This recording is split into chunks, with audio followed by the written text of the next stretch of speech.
What's up, everybody? Welcome to another episode of Unmute with Drea Houston, where I talk all things business. So, today's episode, we're going to focus on creativity within your messaging. For those of you who are not the so creative, artsy type of business owner, I want to give you some tips and some techniques on how to navigate through that space within your business. So, have a seat. Let's talk business.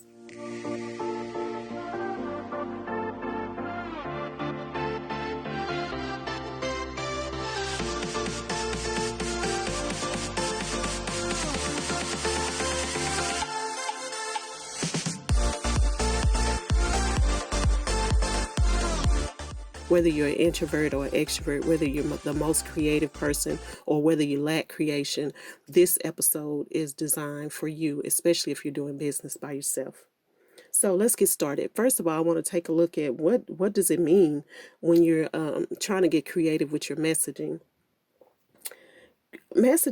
Being creative, it's about power. It's about the power that you have within your business and within yourself. And this power is designed to build.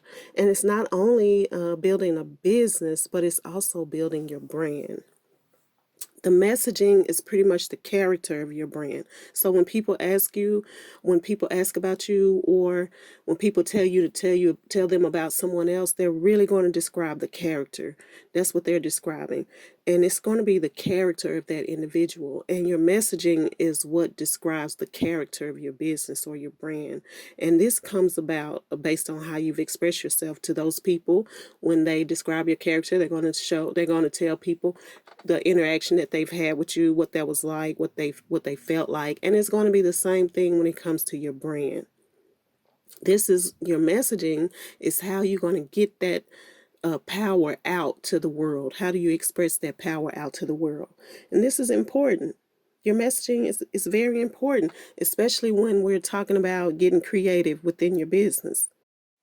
The majority of the time, people just don't have anybody to bounce these ideas off of. That can kind of dampen your creativity or stall your creativity, especially if you're doing business by yourself. If you're doing all this stuff by yourself, you might not have nobody to bounce your ideas off of, and that can kind of, like I said, stall your creativity, or it's just not what you do. Just being creative and creating things and making things blossom, it just might not be what you do. From being in school as a child up until now, maybe your creativity hasn't blossomed now. So I'm going to share a story with you real quick. My dad, he worked for E-Systems back in the day. E-Systems is now, the one that he worked with is now known as Raytheon, but he was an illustrator for E-Systems. And my dad is very talented in the way that he draws. He was like one of the lead illustrators. And I didn't have that. I never knew how to illustrate or draw like my dad.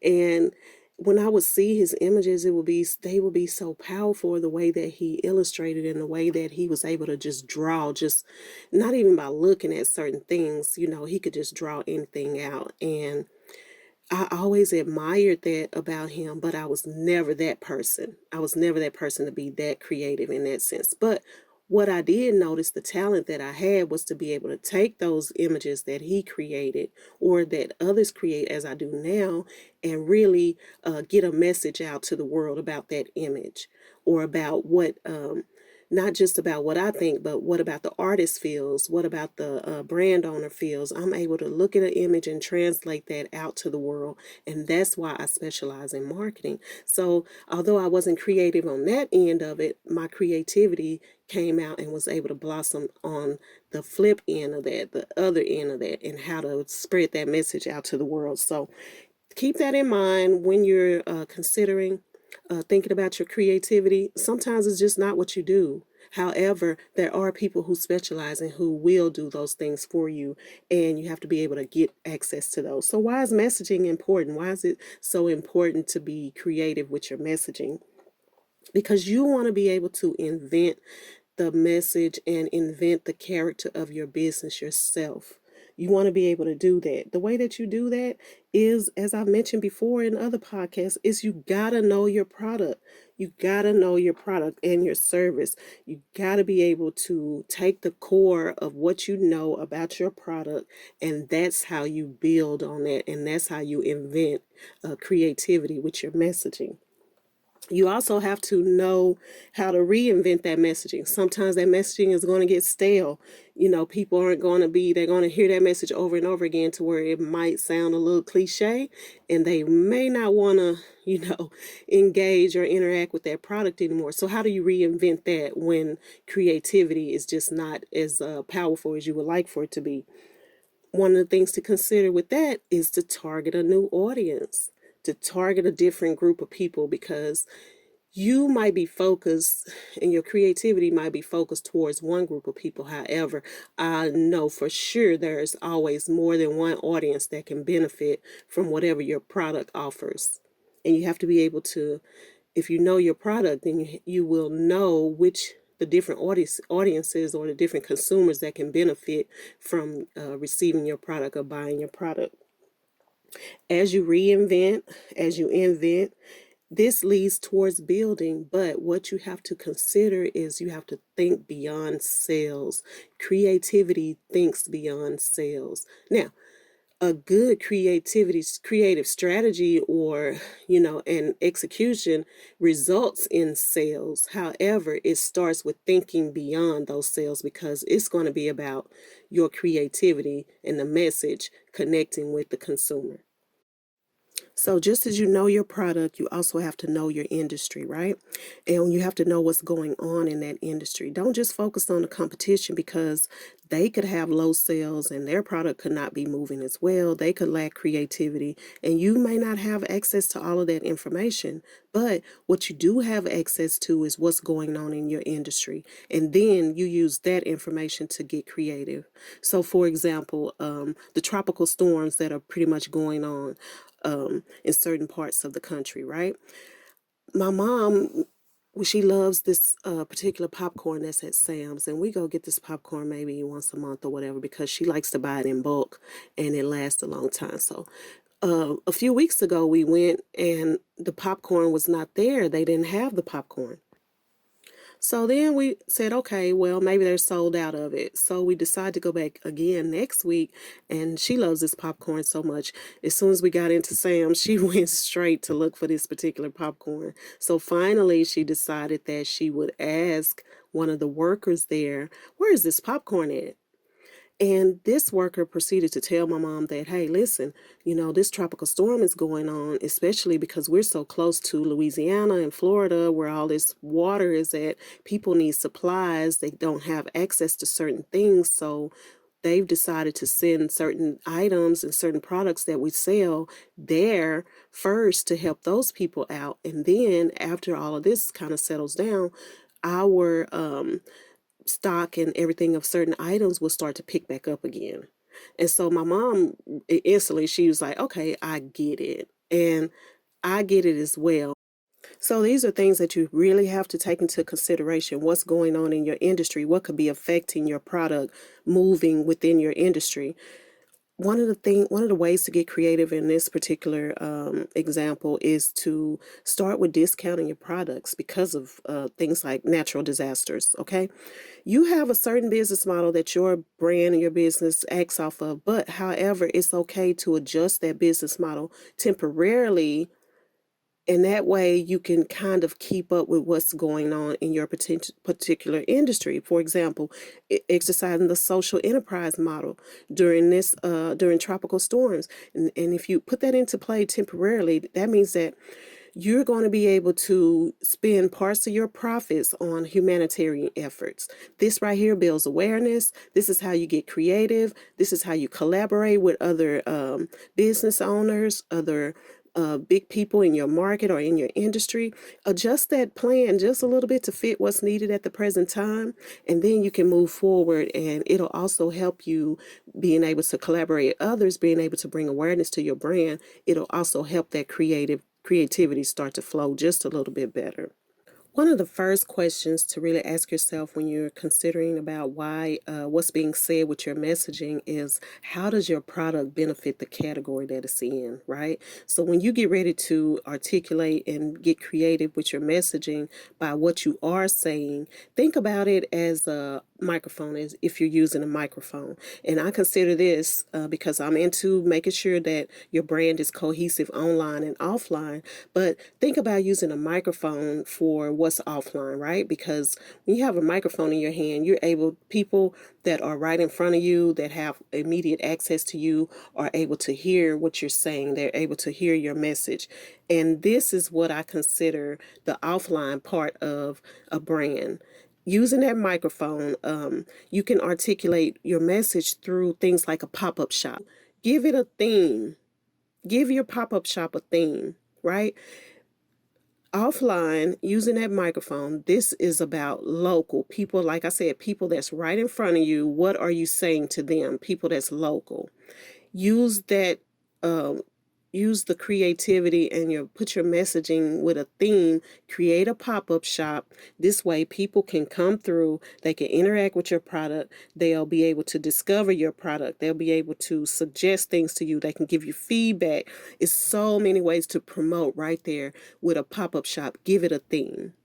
Okay, now let's talk about the other part of that, which is online. Remember, I want things to be offline, online cohesion, right? Think about a bullhorn with your messaging. And what that means is a bullhorn goes pretty much beyond what's in front of you and people outside of what you can see with your eye, your local people can hear your message beyond those individuals that are right there in front of you, those people who are buying your products right there in front of you. So if you're going beyond those people, consider continuing that theme when you're ready to spread that message and get creative with that message. Think about how much louder it's going to have to be to resonate with people online. And that means that everything social, everything that you have social on your social media, these platforms that you use, those things have to be energized. And that means that you're going to have to create these ads that are very energetic. And so your theme can carry from offline to online. If you're not sure how to do that, please reach out to me, www.eventsity.com. I can help you strategize and create a good marketing plan or a good, any ideas that you have. We can put all of these things together and we can create a good strategy for you to get the messaging out and make sure it's clear. Another way about what's being said are your images. Your images show a lot of things that you about what's being said about your brand. Okay, we want, like I said, we want to continue cohesion. My dad can draw, and I can take those images and get creative with the messaging. And this is where you go from a microphone to a bullhorn to now we got photos and we got videos and we got images and we got things that we can put out, even in a saturated market. Even in a saturated market, you put those things out, get creative with those things, people will share those things, and then you take other things of other people and share those things as well so that you can become the expert. Imaging, it shows proof. It shows proof amongst everything in a saturated market. And images are used to energize your message. If you have a product that has no legs, which means it's just sitting there, it's not selling, you get creative. You get creative by showing different uses of that product. You highlight the hidden facts of that product. All of this, all of these things can start with just an image, just a picture. Okay, so we talked about definition of messaging and how to get creative there, why a creative message is important. We talked about the things that are being said, how to get creative and energize that part of your brand and your messaging. Now I want to focus on what's not being said. How do we energize and create and get creative with what's not being said? And what I mean by that is your packaging. This part of the process and this part of a brand is often overlooked because people just want to make sure it gets there. You might have a certain time frame, a certain time period where you want to make sure things just get there to people, and you don't even really put a lot of focus into the packaging. But this right here can really take your product to another level, especially if you're not so creative. And what I want you to focus on, if you're not so creative, although your creativity might be limited, I want you to focus on this is going to be the best place to get creative with your product, especially if you're in a saturated product, if you're in a saturated market and you consider your product to not just be just high level, top level. If you get creative with that packaging, this is things that you don't say, and these things can translate into dollars. Okay, so that means that you're going to go beyond what you're saying, and you're going to go beyond images. And one of the ways that I teach my that I tell my clients to focus, and with my product marketing workshop, is that I help people to focus on the five senses. This is a perfect place to start. The five senses: taste, touch, smell, hear, see. These are things that we don't even have to say anything, and something can be translated in that kind of way. So, for example, this particular popcorn that my mom likes, the packaging is all white. And that right there separates it, it sets it apart from other popcorn that's in that particular. Because if you think about Crunchy Munch, that's popcorn too. I love Crunchy Munch, but that box is yellow. If you think about Orville Redenbacher, his that particular brand of popcorn is pretty much orange and red.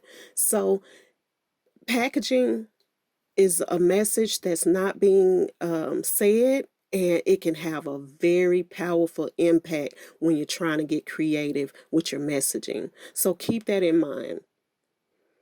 All right. I really hope I said some things today that'll help you out and to help you focus on your product and the message that is getting out there. If you're not so creative, you consider yourself an introvert, you need somebody to bounce those ideas off of, or to help you structure or organize those ideas, look me up, www.evincity.com. My agency can help you out. I have a great social media specialist that I'm bringing to my team.